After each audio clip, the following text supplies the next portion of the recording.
Mirko Da Silva, directeur de Télé-Gaspé depuis peu, depuis à peine 1 an. Et Télé-Gaspé est la télévision communautaire qui couvre le grand territoire du Grand Gaspé.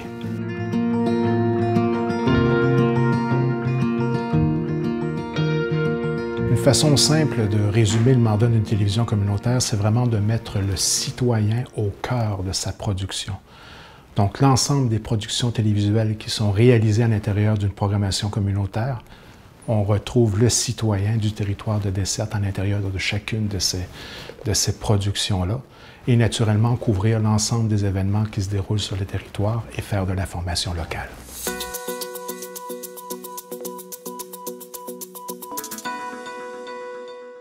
Le gouvernement du Québec a récemment lancé le Plan national de l'eau, visant à renforcer la protection, la restauration et la valorisation des ressources en eau, avec un investissement de 500 millions de dollars.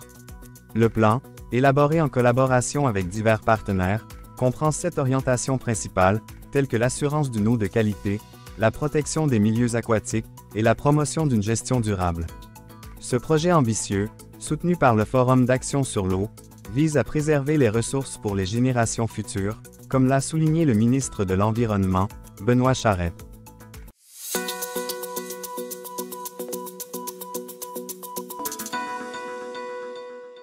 Le Parc national de Miguacha explore une nouvelle voie de développement en paléobotanisme, en complément à l'étude des fossiles de poissons. Olivier Maton, responsable de la conservation, mentionne l'intérêt de la paléobotaniste américaine, Patricia Jensel, pour les plantes fossilisées du Dévonien, présentes dans la falaise du parc. Jensel, ayant publié plus de 80 articles scientifiques, pourrait collaborer avec le parc, ce qui offrirait davantage de visibilité. Disons que j'ai été approché par Télé-Gaspé il y a environ 1 an dans le cadre de besoins criants en ce qui concerne la gestion administrative de l'organisme en tant que tel au niveau de la direction générale. Donc, on avait besoin d'un directeur. Donc, je trouvais ça très intéressant, connaissant Télé-Gaspé quand même pour avoir gravité autour de l'organisation et avoir aussi travaillé en partenariat avec eux. Donc, j'ai décidé de relever le défi avec eux et je me suis présenté à ce moment-là, à un moment où la direction générale venait tout juste de partir. Et il y avait des grands enjeux là, importants tant au niveau de la stabilisation du financement, la stabilisation de l'équipe professionnelle qui gravite autour de Télé-Gaspé, la remise à niveau des équipements et la mise en place du virage haute définition. La zone communautaire vous est présentée par la Caisse des Jardins de la Pointe de la Gaspésie et du chantier naval Forillon de Gaspé. Bonne émission.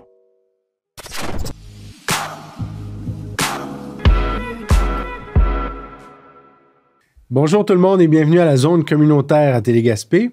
Aujourd'hui, à l'approche du temps des fêtes, nous recevons Cathy Bérubé, qui est la coordonnatrice à l'expérience des visiteurs pour Destination Gaspé. Bonjour Cathy. Bonjour Simon.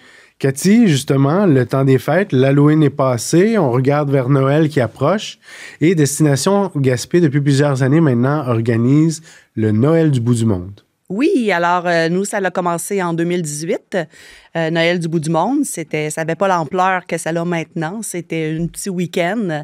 Cette année, on est sur 6 fins de semaine. C'est notre plus long Noël du bout du monde. Donc, on est super contents de ça.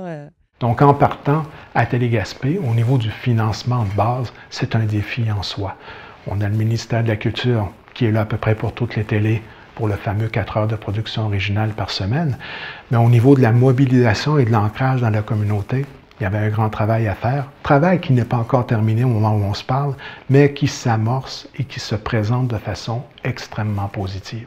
Donc, dès mon arrivée à Télé-Gaspé, première des choses qu'on a mis en place, c'est de stabiliser l'équipe de production audio-vidéo, les techniciens qui étaient en place, avec une salle de nouvelles, rendre la salle de nouvelles, encore une fois, opérationnelle, donc de trouver des gens qui gravitent autour de la programmation, le plus possible issus de la communauté, de façon à répondre aux critères gouvernementaux du ministère de la Culture et des Communications, trouver des commanditaires, la fameuse commandite de prestige, et naturellement des partenaires au niveau de la programmation qui sont très importants.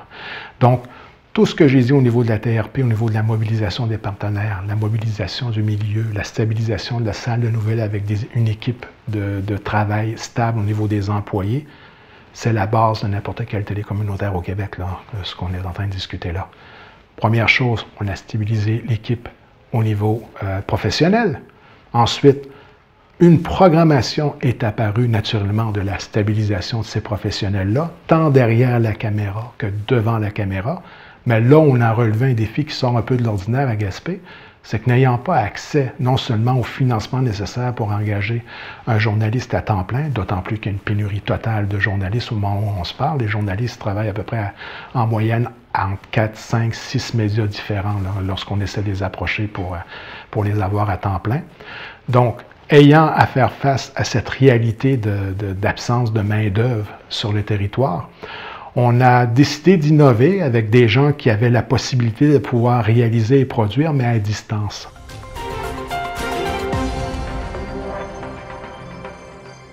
Les étudiantes et étudiants en arts, lettres et communication du Cégep de la Gaspésie et des Îles exposent leurs créations artistiques in situ sur la rue de la Reine à Gaspé. Mais comment ces œuvres éphémères enrichissent-elles le centre-ville tout en respectant l'environnement? Élise Dubé, enseignante et porteuse de projet, nous en parle. Juste pour mettre en contexte le projet, c'est un projet qui faisait partie en fait d'un cours qui s'appelle Projet de création en art visuel. Donc, c'était vraiment l'idée que ça dure à peu près une semaine ou à peu près. Donc, ça a été installé le 10 octobre, puis ça va être retiré le 24 octobre. C'est la fin de l'exposition. Est-ce qu'avec ces œuvres-là, il y avait, vous espériez comme laisser un message aux citoyens qui marchaient là autour, aux visiteurs, quand ils découvraient les œuvres? Chaque étudiant avait son intention à lui ou elle. Donc, selon les images que vous allez voir de nos installations, chaque étudiant donnait un titre à son projet, à sa création, puis rédigeait un texte d'intention. Alors, je dirais que c'était plus individuellement qu'il y avait cette réflexion-là. Donc, au niveau du bulletin de nouvelles et de la programmation, il y a beaucoup plus de pigistes que de temps plein à Gaspé. Donc, si on parle de l'équipe de Télé Gaspé, je suis moi à temps partiel directeur général et on a 2 employés à temps plein. Yann Vibert et Yannick Bernier, qui sont le cœur, la colonne vertébrale de Télé Gaspé. Donc on est seulement 3 à Télé Gaspé.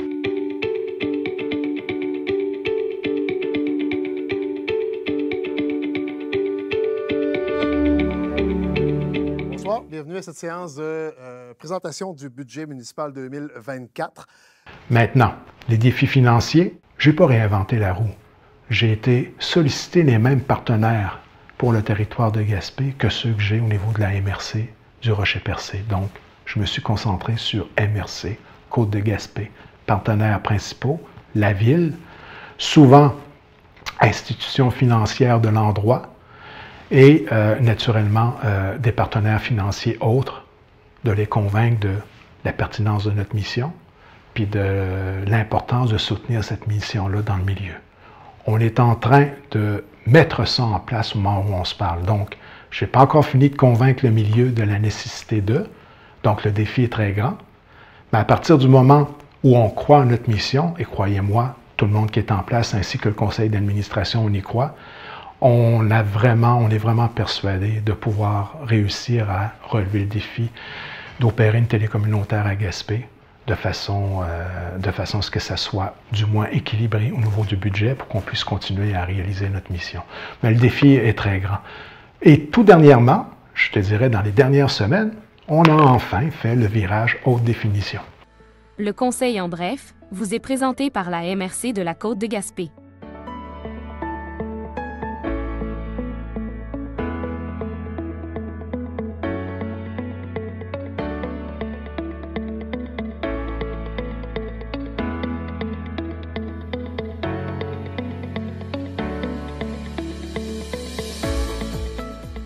Bonjour. La dernière séance publique du Conseil de la MRC a eu lieu le mercredi 9 octobre 2024. Daniel Côté, préfet de la MRC de la Côte de Gaspé et maire de Gaspé, répond à nos questions. La MRC a octroyé des subventions à 7 projets, Lesquels? D'abord, on a le centre communautaire Griffon, le projet de conversion de l'église et du presbytère en centre communautaire à Lanceau-Griffon, projet de 3 points. Donc, on est associé au câbleau distributeur Cogeco, nous aussi à Télé-Gaspé. De toute façon, toutes les télés communautaires de l'Est du Québec sont associées au câbleau distributeur Cogeco, qu'on remercie de par aussi Cogeco participe de façon financière à l'ensemble de ces télés. Parce que Cogeco, tout à fait... Le câbleau distributeur croit vraiment à la mission de ces télés communautaires, puis on l'en remercie de cette confiance-là d'ailleurs. Avec toute la liberté que je parlais tout à l'heure au niveau de la plage de diffusion à laquelle on a accès 24/24.